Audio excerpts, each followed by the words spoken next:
Okay, so trying to build a business brand on social media from scratch today, I mean, it can feel a bit like setting sail into uncharted waters without a map, can it? Oh, absolutely. You look out there and it's just swarming. Everyone's vying for attention. Exactly. And for those of you maybe looking to catch a bit of a stronger current right off the bat, you might want to check out a site like rapidboost.net. Right. They offer services that can kind of give your social media profiles that initial push. That makes sense for some, yeah. Getting that early momentum. But for the rest of this deep dive, we're really going to uh, chart a course through the essential steps for building your brand on social media right from the ground up. Yeah, we've looked at a pretty comprehensive guide here, trying to pull out the key strategies. Kind of a shortcut, really, to help you navigate those tricky early stages with a bit more clarity. It's definitely a crowded arena, like you said. Yeah. And starting with zero presence, yeah, that can feel overwhelming. But, social media isn't really optional anymore, is it? It's where, nearly 4.9 billion people are hanging out, It's huge. and they're connecting, researching brands, actually buying from brands there. Mhm. I think the stat was over half of adults use social platforms to actively check out businesses. Wow, over half. And the really empowering thing, I think, is that you don't actually need some massive marketing budget to get started, right? Not at all. What truly makes the difference is having a smart plan, Yeah. a well-defined one. So, our mission, really, in this deep dive is to provide you, the listener, with that clear step by step understanding. Hmm. How to establish your business brand effectively on social media so you feel, well, confident and in control, not just lost at sea. Exactly. Less overwhelm, more clarity. Okay, so with this vast ocean of possibilities, where do we even drop anchor first? Where do we begin? Well, before you even think about that first post, the absolute bedrock, the foundation, is understanding your brand's fundamental identity. Without that strong core, um, everything else you build is just going to be on shaky ground. Okay. Let's dig into that foundation then. What are the non-negotiables we need to define right away? Think of it like a three-part framework, okay? Your mission, your vision, and your values. Mission, vision, values. Got it. Your mission is basically the core problem you solve for your customers right now. Your vision, that's the bigger future you're aiming for. Okay. And your values are those, essential principles that guide everything you do, every decision, every action. Can you give an example, maybe? Sure, think about Lulan, the eco-friendly cleaning company. Their mission is super clear: to eliminate single-use plastic from everyday products. Ah, yeah. You immediately know what they're about. Exactly. That clarity is just so powerful. It tells you exactly what drives them. Okay, that makes sense. So once we've kind of nailed down that why and what for, Yeah. what's the next critical task? You absolutely must understand who you're trying to reach. Deeply understand them. The target audience. Yes, but it goes way beyond just simple demographics like, age, location, job title. Right. You need to really dig into their psychographics. What are their actual interests, their key pain points? What are they hoping for? What are their aspirations? So it's not just like women aged 25, 40. Yeah, okay. It's much more specific, like eco-conscious millennials in cities who want sustainable home stuff and hate plastic waste. Something like that. Precisely. The more nuanced you get, the better you can tailor your message and your content so it actually resonates. Yeah. So it connects with their specific needs and desires. And how do we find that info? Well, if you already have some kind of digital footprint, tools like Google Analytics or even the Insights dashboards on Instagram or Facebook, they can give you some really invaluable data about who's already interacting with you. Right. Use the data you might already have. Okay, so we know who we're trying to connect with. Now, how do we craft a message and a visual presence that actually reaches them and sticks? Yeah, that's where your brand voice and your visual identity become really crucial. Think of your brand almost like a person with its own personality. Okay. Is it going to be friendly and approachable? Yeah. You're like a trusted neighbor. Or maybe more authoritative, the expert source? Or even a bit rebellious, maybe. Could be. Challenging the status quo. Yeah. The key is, once you define that core voice, it has to be consistent everywhere. Mm-hmm. And the visuals. Same thing. Even on a tight budget, you can establish a memorable look. Your Mm. logo, your color palette, the fonts you use, the style of your images and videos. Consistency builds recognition. And tools can help there. Oh, yeah. Tools like Canva are incredibly helpful for keeping that visual presence cohesive across all your different platforms. Really useful. Okay, so the foundations are set. Mhm. Mission, audience, voice, visuals. Now we're actually ready to like step onto the social media stage. We are. But the question is, with so many platforms out there, where do you make your debut? Yeah, that's the big question. Do we just join everything? No, definitely not. This needs to be a strategic decision. Selecting the right platforms. The key isn't being everywhere. It's being effective where it counts. Exactly. Being highly effective where your target audience is already actively spending their time and attention. So resist the urge to jump on every shiny new platform that pops up. Please do, yes. Yeah.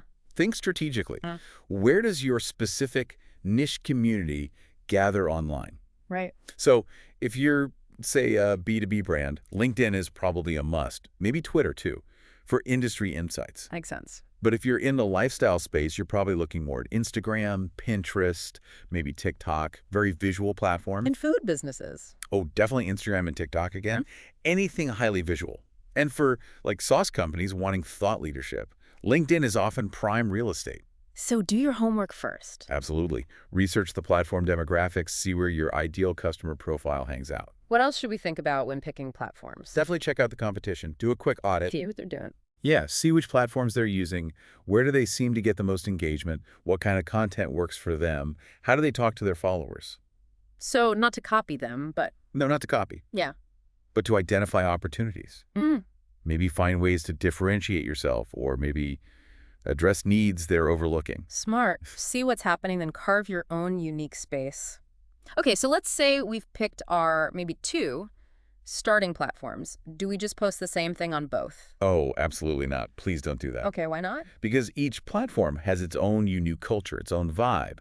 And the algorithms, they tend to reward different kinds of content and behavior. Right. Different rules for different playgrounds. Exactly. Yeah. So you need platform-specific strategies. Twitter, for example, loves witty, timely updates, real-time chat. Mm-hmm. Instagram is all about the visuals, great photos, engaging reels, storytelling. LinkedIn values, professional insights, articles, discussions. So tailor the content. You have to. Okay. Let's take that organic skincare brand example again.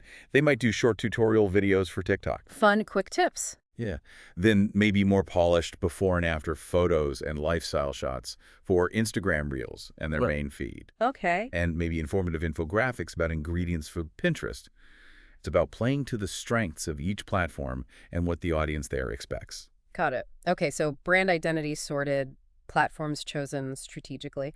Now, the core of it all, the actual content, what should we be putting out there? Yeah, the thinking here has shifted a bit. It's not just content is king anymore. No. It's more like valuable, relevant content that consistently connects with your audience is king. That's what drives results. Valuable and relevant. So it needs to build the brand story, but also genuinely help or interest the audience. Precisely. It has to hit both those marks. Okay, so how do we consistently come up with ideas for content that is valuable and relevant? That sounds like a lot of pressure. It can feel like it, but structure helps. Start by establishing what are called content pillars. Or 10 pillar. Yeah, think of them as maybe 3 to 5 core themes or topics.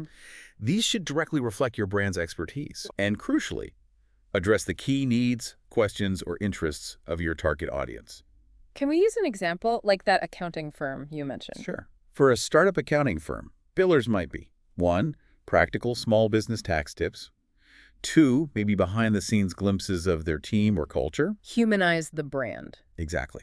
3, maybe client success stories. Okay. 4, debunking common financial myths their audience runs into. Okay. That gives a really helpful framework to brainstorm within. So we have the pillars. What makes the content actually memorable, though?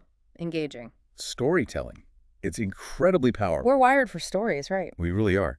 So share your founder's story. Highlight customer journeys, their successes, show behind the scenes of how things work. You can even use established frameworks like the hero's journey or maybe problem-agitated solution to structure your posts and make them more compelling. Does it really make that much difference? Apparently, yes. Yeah. Studies show that using stories can boost engagement rates by like up to 40% compared to just purely informational or salesy posts. Wow. Okay, 40%. That's significant.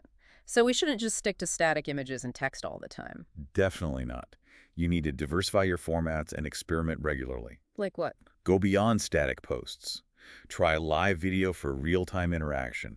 Use polls, use carousels to get people clicking, host Q&As or Ask Me Anything sessions. Yeah. Even think about short collaborations with micro-influencers who fit your brand. And things like TikTok. Oh yeah, even short casual day-in-the-life videos on platforms like TikTok can be super effective for humanizing your brand and getting organic reach. Don't underestimate the simple stuff sometimes. Variety is key, it seems. But with all these ideas and formats, Mm. how do we stay focused? Make sure we're consistent. That's crucial. Prioritize quality over just sheer quantity and aim for consistency in delivery. So better fewer, but better posts. Absolutely. It's much more impactful to put out, say, 3 really high-value, well-crafted posts each week than it is to rush out mediocre stuff every single day just to fill the space. Find a realistic, sustainable posting schedule you can actually stick to.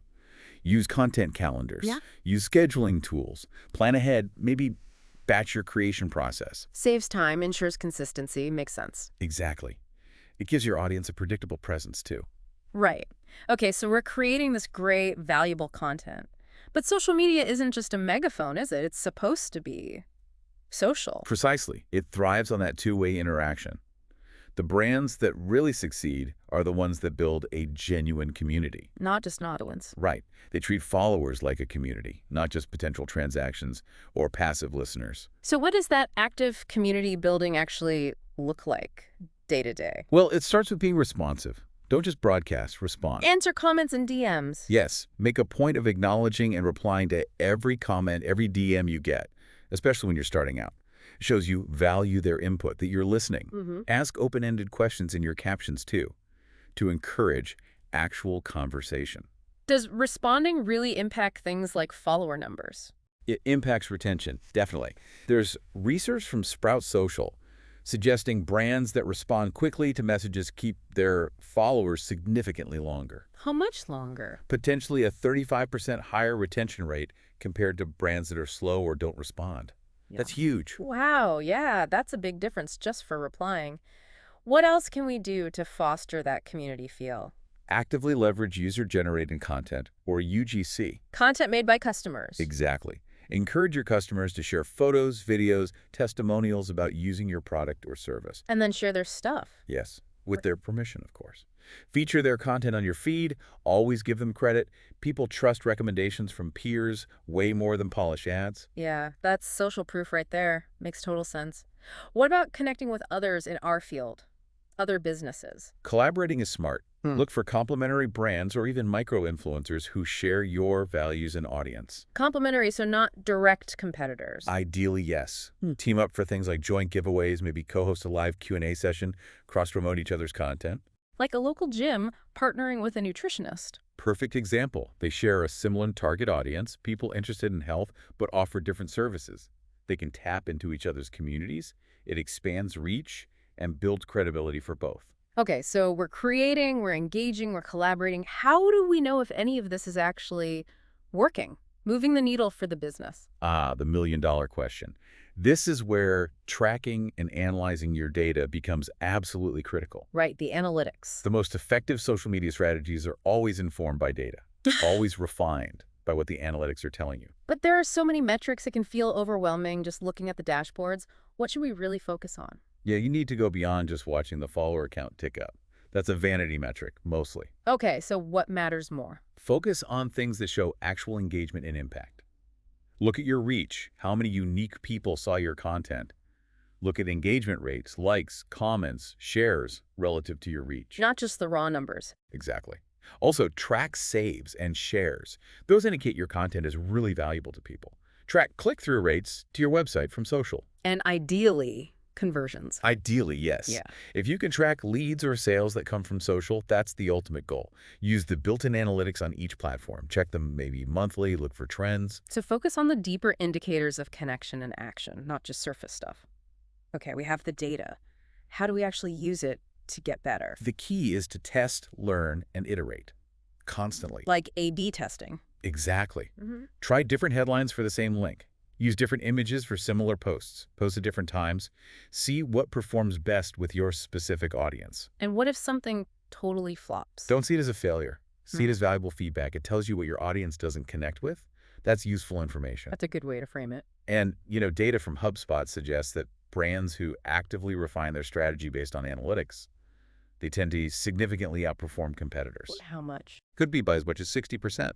So paying attention to the numbers really pays off. Oh, okay. That definitely makes the case for diving into the analytics. What else should we keep in mind? Social media changes so fast. It does. You need to stay reasonably informed about algorithm changes.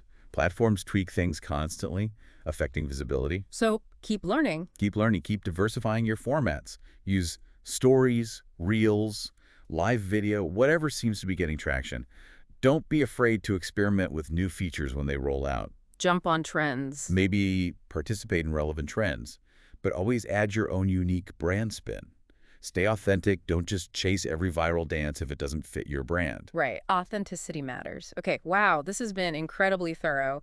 For someone listening right now, feeling inspired, maybe a little overwhelmed, but ready to take action, what are some immediate, concrete steps they can take, like today? Okay, let's break it down into some quick wins, things you can actually do right now. First, create a simple brand guide. Spend maybe an hour or two. Write down your mission, vision, values. Draft a page with your brand voice, maybe some sample captions. Your guiding star. Okay. One-page guide. What's next? Second, pick just 2 platforms to start, max. Based on that audience research, choose the 2 where your ideal customer hangs out most. Set a realistic goal, like, I don't know, 100 followers or 2 posts a week. Start small. 2 platforms, realistic goals. Got it. Third, build a 4-week content calendar. Brainstorm topics, formats for the next month. Schedule them out. Use a tool like Buffer, or later maybe, plan ahead. 4-week plan. Good. Fourth, engage daily for just 15 minutes. Set a timer. Use that time to like, comment, reply to messages. Be present in your community. Just 15 minutes. Daily engagement habit. Nice. Fifth, review your analytics every 2 weeks to start. Look for early trends. What's working, what's not. Make small tweaks based on that. Check the data regularly. And finally, sixth, celebrate the small wins. Your first 10 followers, your first customer photo share, a comment saying your post helped them. Share those little milestones. It keeps you motivated and builds transparency. Love that. Celebrate the progress. These are all really tangible steps anyone can start with right away. Absolutely. And look, building a successful business brand on social media from scratch. It's not about finding some magic bullet, some overnight viral trick. No quick fixes. No. It's about setting that solid foundation, consistently delivering value to the right people, and listening really carefully to what the data tells you over time. It's about being intentional, consistent, and adaptable, right? Yeah. Not just throwing spaghetti at the wall. Exactly. And yeah, the landscape will keep changing, platforms will come and go, algorithms will shift. At the core, principles remain. I think so. Authenticity, providing real value, fostering genuine connections, those fundamentals, will always be central to building a brand people trust and want to engage with. That's a great way to wrap it up. So, for you listening right now, maybe take a second and consider this. Which one social media platform are you going to really commit to focusing on first? And what's going to be the main theme, that initial content pillar you'll build around? Figure that out, and that's your starting point. That's how you begin building your own social media success story.